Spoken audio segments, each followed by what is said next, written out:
Can Florida State win without DJ Uiagalelei playing much better?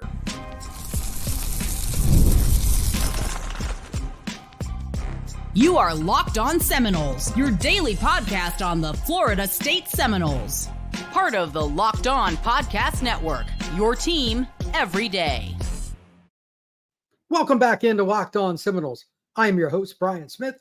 Thank you for making this your first listen each and every day. Truly appreciate you stopping in to talk some Noles football with me. Today's show is brought to you by FanDuel.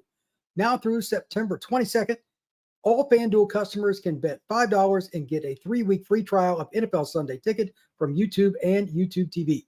Visit FanDuel.com to get started. Florida State fans, I have a very important question for you. In fact, it might be the most important question of the rest of the 2024 season in every podcast that I do.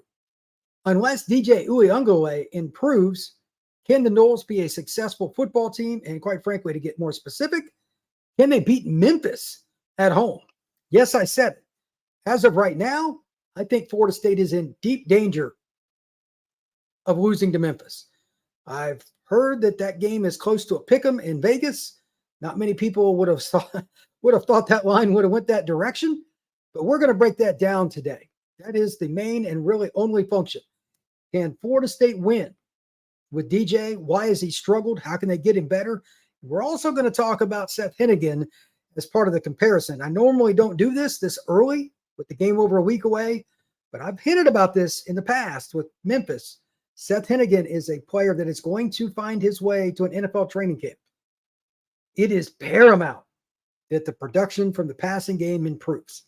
So let's get started. I want to talk about a few generalities here with DJ, talk a few stats, and then we're going to talk play calling. Like if you're on YouTube, you see my chart here on the side, DJ strengths and weaknesses, play calling. Those are the first two things. I don't think the Florida State staff has done him any services with all the poor play calling, the lack of ability to find guys underneath that aren't just a screen or a check down. They've got to run more crossers, do different things. We're going to talk about that. But let's talk about his design as a player. As I said last week before Boston College, his best attribute is the deep ball. He is a power passer. It's not his fault that the wide receivers, tight ends, and running backs are quote-unquote failing him. Pro Football Focus has 8 drops, and I honestly think it's higher than that for Florida State through 2 weeks. And on top of that, you can just tell with his body language, his confidence level is low in throwing the ball to certain guys. Now, Kentron got back-to-back big plays and scored, so maybe that's his new guy. I don't know. They need somebody. Maybe it's Kentron. They have to be able to throw down the field. But again, to do that, power passer, play action, got to run the ball. Did Florida State even try? I mean, legitimately try with running backs versus Boston College? I vote no. What say you? Please comment. If you're on YouTube, comment right away, man. If you want to yell at me on X, you can find the Locked On Seminoles handle at the following address. Matter of fact, I probably have a banner I can put up at the bottom of the screen here as well. But like, it's crazy how bad they were, but it's at LO_Seminoles. Like, it's crazy how bad they were with giving DJ looks down the field. He only took like the one shot. They had the flea flicker. They threw it or ran it to Cam, and he threw it back to DJ. They've got to come up with some more things. Like Florida State, it's just not using him. Why'd you recruit him if that's what you're going to do? Seriously. What's the point of hiring any employee if his values or her values don't align with your company structure and or the sales goals and or the manufacturing goals, whatever it may be you're doing? And in this case, he's got to deliver the football down the field to make big plays, dissect defenses, etc. And right now it looks like his head is spinning because they did some close-ups, and he has been a really good job with this. Looking at DJ throughout the game, that did not look like an athlete that wanted to be there. I'm not sure if that's partially DJ, because I'm sure they go over it with him like, hey, what plays are you comfortable with? He needs to speak up if there's something off. And I can't imagine he's been 100% honest. That's on DJ, if I'm right, by the way. That's on DJ. Because it doesn't fit what he's done well in the past.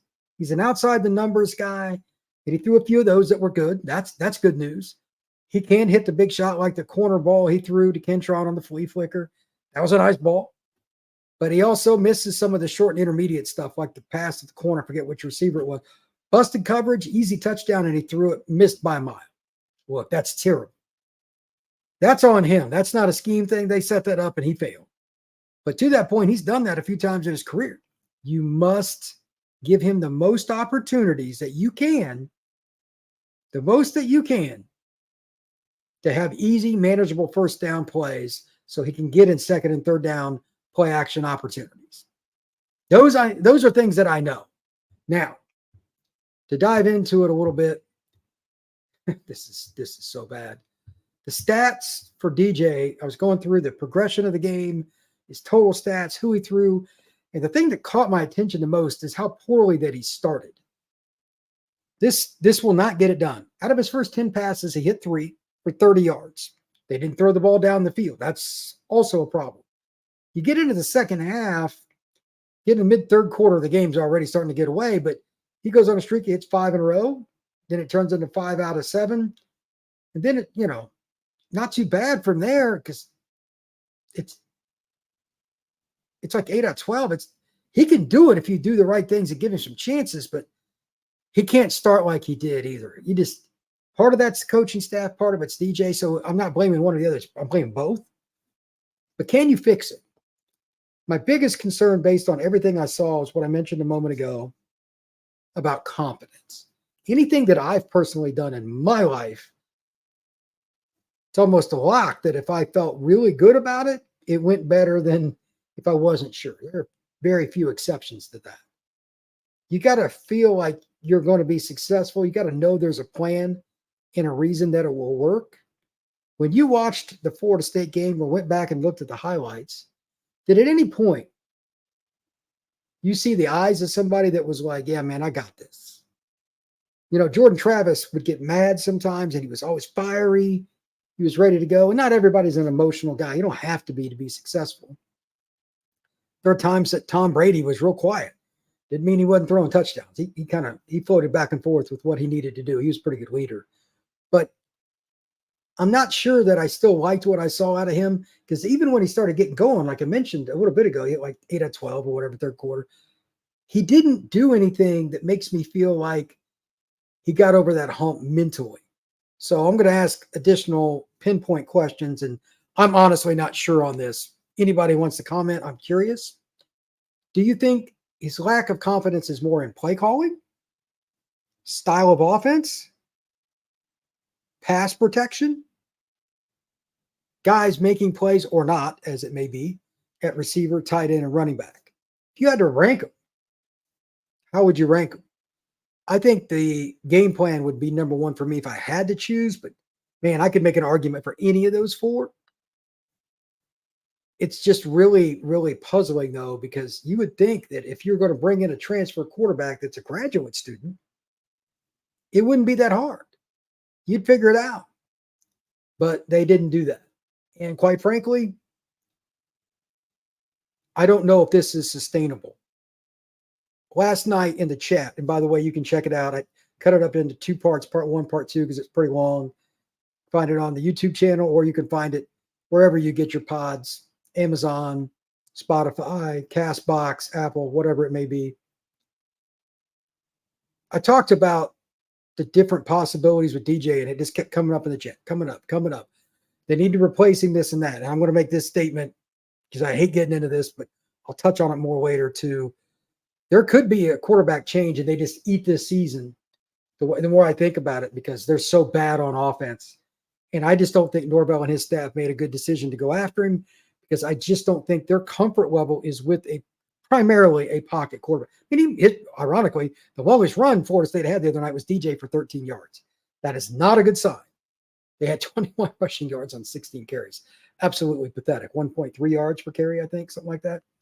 But they also have another scenario to deal with.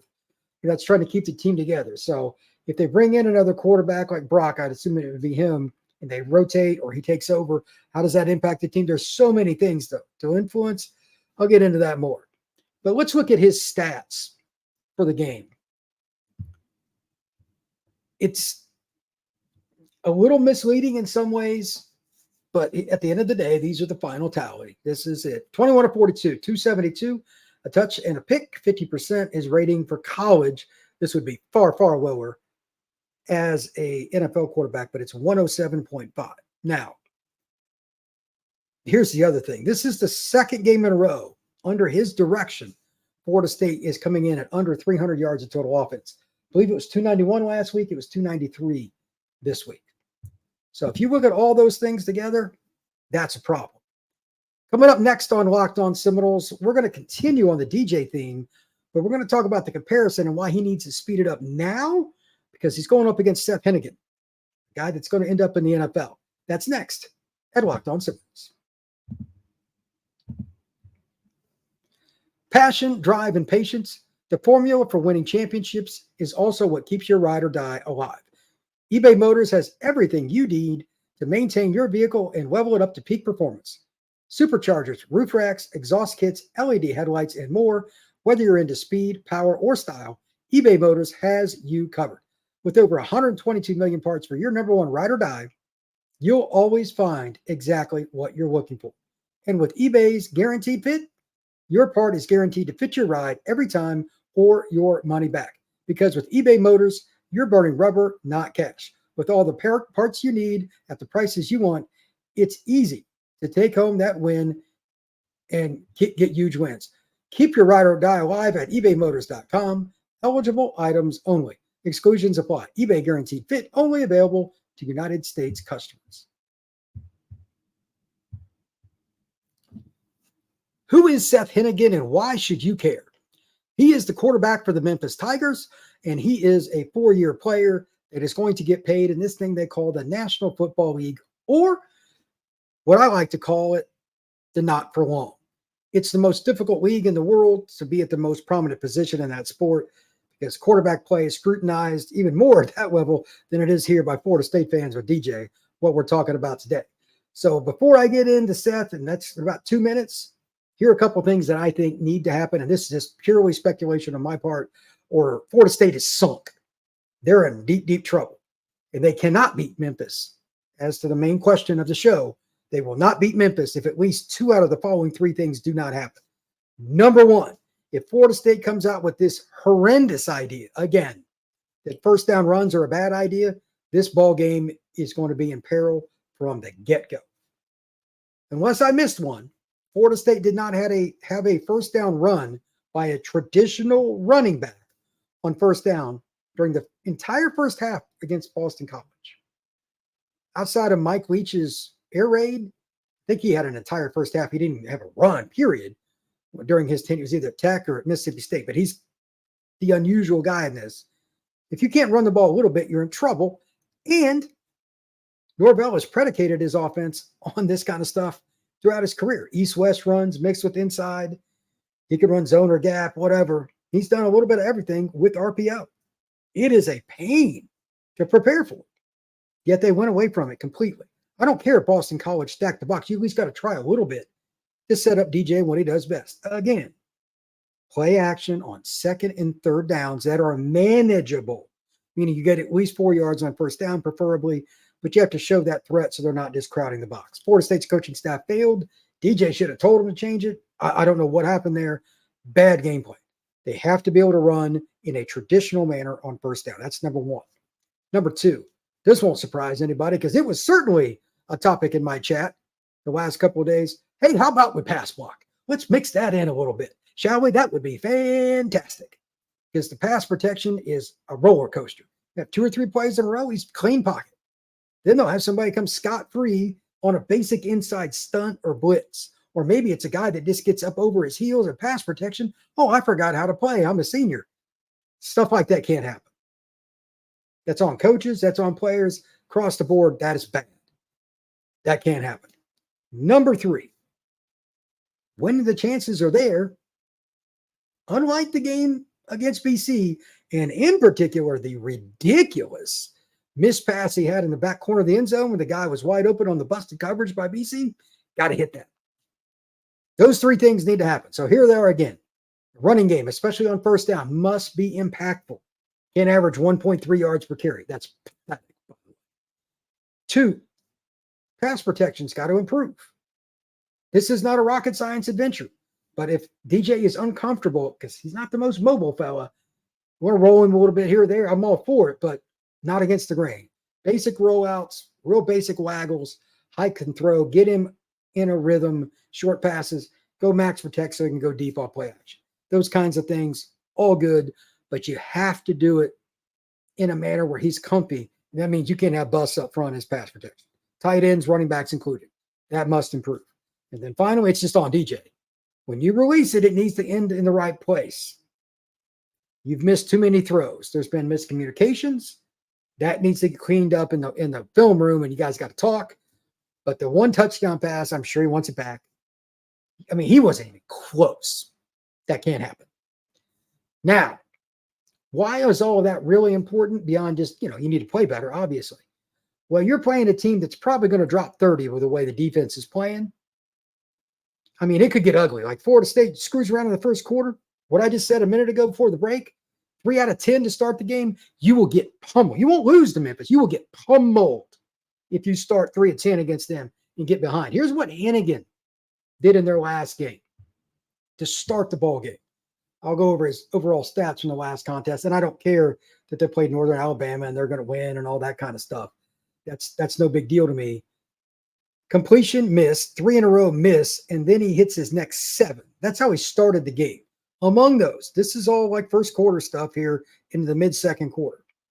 He has a 35-yarder, a 27-yarder, a 21-yarder, and a 32-yarder, 2 touchdowns, and 4 first downs. Seth Henigan is the definition of clutch. Period. That's just the way it is. So I'm sitting there looking at it like they threw a bunch of passes on first and second down. They do not care when they throw. They do not care what formation they're in. They do not care what you're in. They don't care if they're on their own 5 or you're 3. If they see something that they can attack, they will. And if Seth sees something after he gets the call in, he'll flip it to another play. If Florida State's defense is not ready, he'll light them up. Now, I do think the secondary is still good. They haven't been challenged a ton. They've only had 16 passes against them each of the last 2 weeks because they don't stop the run very well. And Florida State can't score, so both Georgia Tech and BC kind of squatted on the ball in the second half, but it worked and they won. But he's going to score. Here are his numbers. I mean, this guy's legit now. He threw for over 3,800 last year for the season. But just for the game, he was 22 at 30, 308 yards and 2 touchdowns, 73% completion rate. His rating, again, college is way different than NFL and how they do rating scales, but his college passer rating was 181.6. Seth Henigan was legit. And that's what he's been throughout his career. Let me add the final point to how good he is. As a freshman, there were only 2 other players in the entire nation, that came in and played at the level he did. You know who they were? They're solid guys. Drake May, Caleb Williams. Those guys were legit, and they made big plays. Now, to be completely clear, Drake was a redshirt freshman, but still, it's his first action. From game 1, he was the dude. Caleb Williams, self-explanatory. But they're both elite quarterbacks now in the NFL. Henigan's numbers were similar. He was a kid from just outside of Dallas. That's a big-time quarterback area. And it's an area that's got a lot of guys that just are used to spread offense and stuff like Memphis. So he plugged and played pretty quickly. Beat out older guys. He earned it. So looking at the numbers, and you can do whatever you want, but I'm just going to read off a few from last year. They entrusted in him. 318 of 476 last year, 66.8, 3,883 yards, 8.2 per attempt, 32 scores, 9 touchdowns. Yeah, he's pretty good. He can go and run a little bit too. He's not unbelievable at it, but he can run. 94 carries, 274 yards, 2.9 yards per rush, 5 scores. So RPO, short yardage, scramble, Seth can get after it. He can do it. Can Florida State slow him down enough and make DJ feel comfortable? These things all play together. So my opening question, can DJ be the guy to lead them? Can they fix this? However you want to phrase it, and it's up to you. It's still the same point. Is DJ the guy to get you some victories? That's another way to say it too. it's going to take help from the defense, because I don't think DJ is ready to go out and go 24, 29 for 276 and 4 scores and no touchdowns. That's not likely to happen. At the most, Florida State's defense has to hold Memphis to 30, 31 points at the most. It's going to be hard, because I think it's almost a lock they're going to score 30. Like, based on the first 2 games, the evidence, why would I think he would only score 31? The one caveat here, and this is where Florida State has to make hay, pass rush. We're going to talk about that next to wrap up the show here on Locked On Seminoles.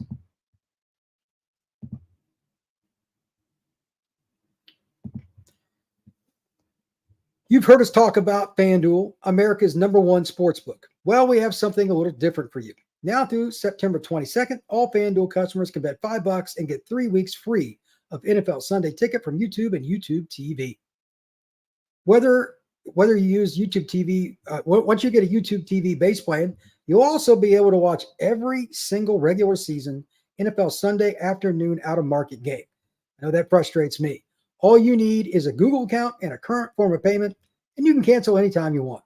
Just visit FanDuel.com and download America's #1 sportsbook.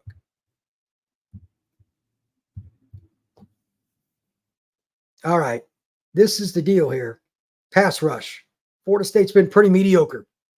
I'm going back on my soapbox here, but to help DJ, you got to get him the ball. The way you get him the ball is to make Seth Henigan feel uncomfortable, the opposite of what we were talking about earlier in the show with DJ. He certainly felt uncomfortable with pass pressure, maybe some of the offensive play calling, getting used to guys, whatever. I can guarantee you Seth Henigan is not uncomfortable based on his stats, not only last season, all the way to his freshman year, and then to begin the 2024 season. If Florida State does not get a good pass rush against Memphis, DJ is not going to get enough time and enough rhythm to be consistent throughout this game and get Florida State to at least 30 points. He's not. As I often say on here at Locked On Seminoles, prove me wrong. I want to see it. Why would I believe in the Florida State defense right now? Why would you believe in the Florida State defense right now? What have they done in truly clutch moments to give you that feeling, okay, this is turning. We're good here. Let's go back. Georgia Tech game. DJ didn't play great, but he hit 2 money balls on 4th down. They tie it up at 21. We get him to get a 3 and out, or at least, 1 first down and get the ball back. We might kick field goal and win. They short passed and ran the ball up the middle to death on Florida State on that final drive. Bled the clock and kicked the field goal. Clutch drive. Give them all the credit. Coaching staff for Georgia Tech deserves some. The kicker certainly did. That's a clutch money kick.